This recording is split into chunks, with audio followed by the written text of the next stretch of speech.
Salut Julia. Bonjour. Merci d'avoir accepté mon invitation. Julia, tu es économiste et tu as notamment initié un appel qui a été publié dans Le Monde dès lundi pour une union des gauches et des écologistes. Ça faisait suite à l'annonce de la dissolution par Emmanuel Macron, le président de la République, de l'Assemblée nationale et la tenue d'élections le 30 juin prochain. Depuis lundi, on est que mercredi, mais il s'est passé plein de choses. L'histoire s'accélère. L'histoire s'accélère, exactement. Une partie de la gauche, une partie de la gauche, toutes les gauches, ouais. La gauche, exactement. Les gauches et les écologistes. Les gauches et les écologistes se sont réunis en conclave et ont décidé de, en gros, aller vers un accord sur toutes les circonscriptions, un candidat unique dans toutes les circonscriptions. Et la droite est aussi en recomposition avec le président des Républicains qui a annoncé vouloir signer un accord avec l'extrême droite de Marine Le Pen du Rassemblement national. Ce à quoi une partie des Républicains est pas tout à fait d'accord et on va voir comment ils vont démerder leur truc.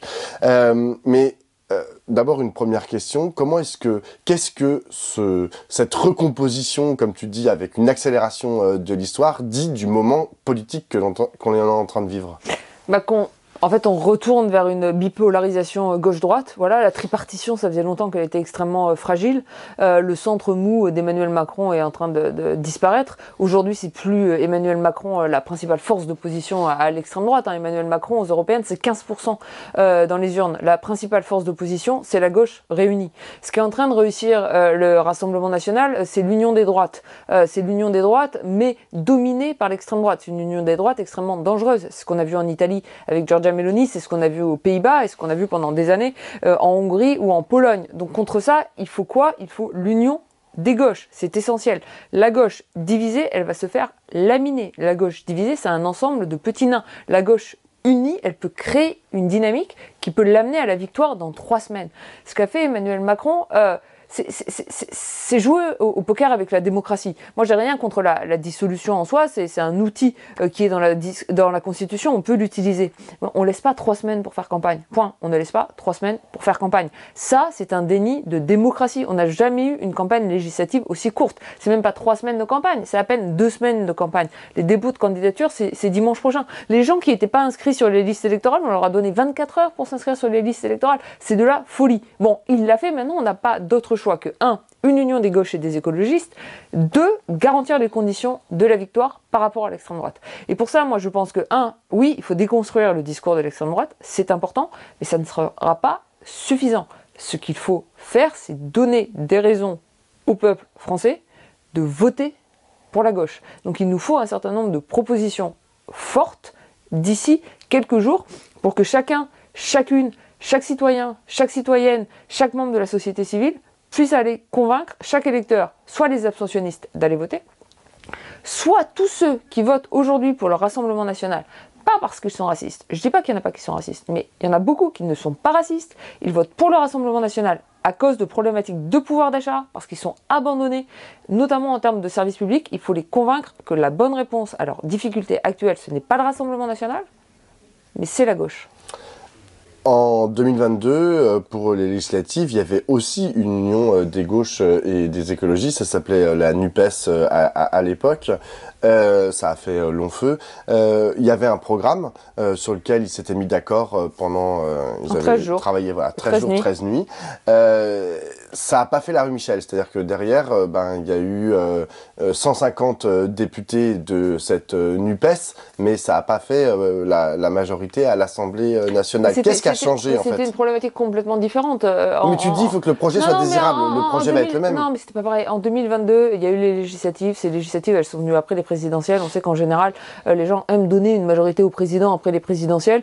Il n'a pas réussi à l'avoir d'ailleurs, Emmanuel Macron, parce qu'il y a quand même un rejet très fort qui s'exprime. Il était quand même pas loin d'obtenir une sorte de majorité absolue. C'était complètement une autre logique. Là, il y a une dissolution. Il y a une dissolution parce qu'Emmanuel Macron ne peut plus gouverner, parce qu'il n'a pas de majorité à l'Assemblée nationale, parce qu'il n'a pas de majorité auprès des citoyens. Et ce n'est plus aujourd'hui la principale force d'opposition au Rassemblement national. La force d'opposition aujourd'hui, c'est la gauche. Tout a changé. On n'a plus 3 blocs, ce n'est plus de la tripartition, c'est le retour de la bipartition. Première chose. Deuxième chose, moi je pense que fondamentalement, en 2022, dans le programme de la NUPES, on manquait de l'équivalent des 35 heures en 97. Les gens n'avaient pas une proposition sur laquelle s'accrocher et ne voyaient pas concrètement ce qui allait changer dans leur vie. Là, la gauche doit sortir un certain nombre de ses propositions. On voit des urgences, c'est sûr qu'il faut abroger la réforme des retraites, abroger la réforme de l'assurance chômage, il faut des propositions fortes en termes de salaire, mais je pense qu'il en faut aussi en termes de services publics. Il y a un travail à faire sur 5-10 mesures à pousser, à porter et dont il faut parler absolument pendant les 15 prochains jours. Puis je pense aussi qu'il ne faut pas faire campagne autour d'une personne. Et c'était un bon coup de com', hein. Je veux dire, il y a 150 députés NUPES, donc on applaudit, c'était très bien, je ne vais pas le reprocher. Mais tu veux dire le Jean-Luc Mélenchon Premier ministre en 2022 ? C'était une bonne idée, ça a marché d'une certaine manière, ça a créé une dynamique, mais ça centrait finalement le débat autour d'une personne. Là, les gens, franchement, peut-être que les partis s'étripent, mais les citoyens s'en moquent, en fait. Qui va incarner ? Peu importe l'incarnation. Vous pensez qu'aujourd'hui, Gabriel Attal, il incarne quoi que ce soit. Non, mais Macron, oui, et Jordan Bardella aussi. Ce qui est important, non, c'est les propositions qui vont être portées. Les gens veulent savoir concrètement ce qui va changer dans leur vie. Et franchement, pour eux, savoir si ça sera François Ruffin, Clémentine Autain, Olivier Faure, Marine Tondelier, tout autre, Fabien Roussel, toute autre personne Premier ministre, c'est pas très important pour eux. Ce qui est important pour eux, c'est ce que va voter ensuite comme réforme l'Assemblée nationale. Ça, je te l'assure, en fait. Nous, on se focalise beaucoup, parce qu'aussi, c'est les médias. Donc dans les médias, il faut montrer des têtes. Tu ne peux pas simplement avoir des propositions.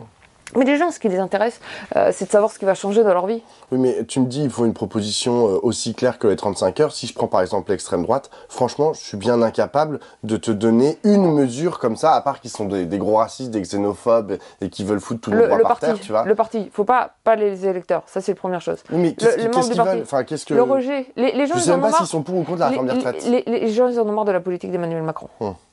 Donc l'extrême droite se pose aujourd'hui comme principal opposant à Emmanuel Macron. Ils se sont toujours nourris du ressentiment et du rejet. Aujourd'hui, il y a du ressentiment et du rejet extrêmement fort. Pourquoi les gens se tournent vers eux ? Parce que c'est eux qui se sont toujours nourris de ce rejet-là. Et les gens ont raison de rejeter les politiques d'Emmanuel Macron. Voilà. Donc maintenant, le travail de la gauche, c'est d'avoir des propositions qui finalement donnent des réponses à ce rejet. Aujourd'hui, en fait, comme la gauche est inaudible, les gens qui sont énervés contre Emmanuel Macron, ils se tournent vers le parti de l'énervement.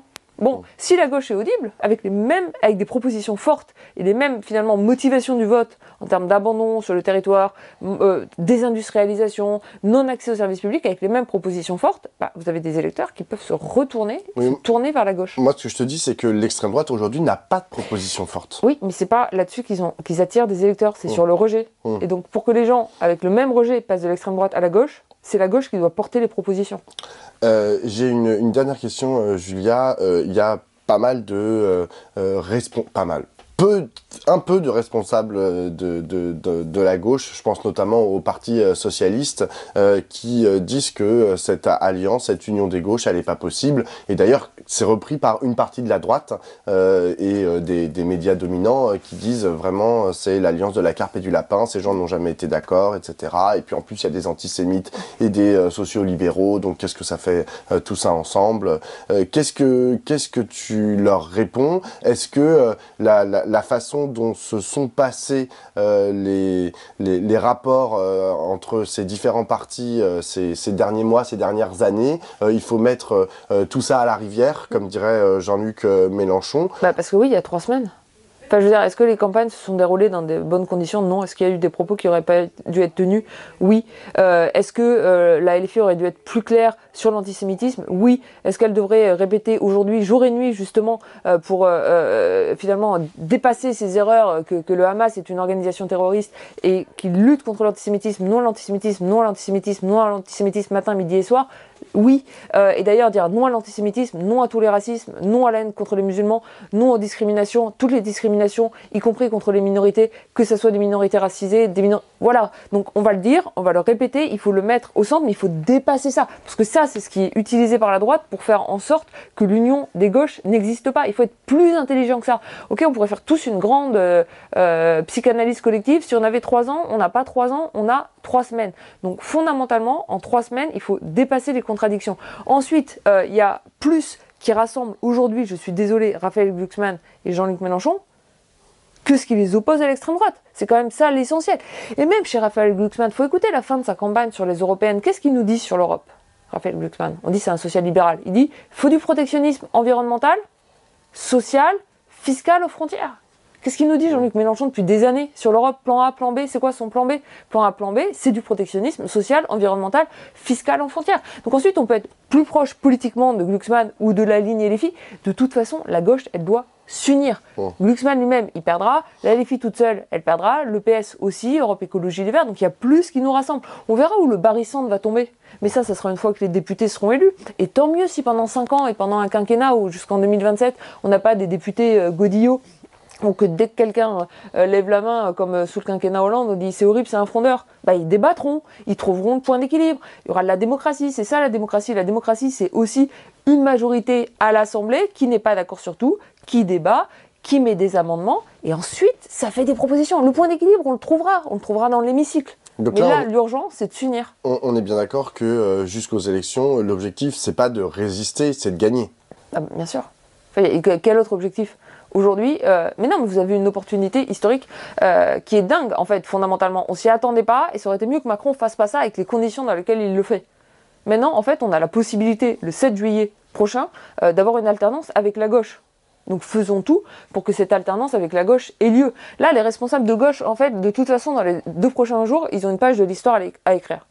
Soit ils écrivent la mauvaise, voilà, ils font rentrer l'extrême droite à Matignon, et Emmanuel Macron les aura bien aidés. Soit ils écrivent la bonne, ils s'unissent, ils portent des propositions fortes, et on a finalement un retournement de la situation historique, je sais pas, une remontada, ça dépend ce que vous préférez comme sport dans la vie, et on fait gagner la gauche, et là pour le coup on recrée de l'espoir et on recrée de l'espérance. Et je peux vous dire que vu la situation aujourd'hui de détresse sociale dans le pays pour toute une partie de la population qui a subi l'inflation, qui subit la précarisation, qui a subi la réforme des retraites, qui va subir la réforme de l'assurance chômage, il y a quand même urgence. Et c'est quand même bien mieux que la gauche puisse revenir au pouvoir en 2024 que d'attendre 2027. Donc moi, ce que je dis très clairement, c'est qu'il n'y a personne aujourd'hui qui a mieux à faire pendant les 3 prochaines semaines que d'aller convaincre chaque électeur, un par un, de voter pour l'union des gauches et des écologistes. Merci beaucoup, Julia, et Merci. surtout bonne campagne à toi, à nous tous et voilà. toutes. Merci.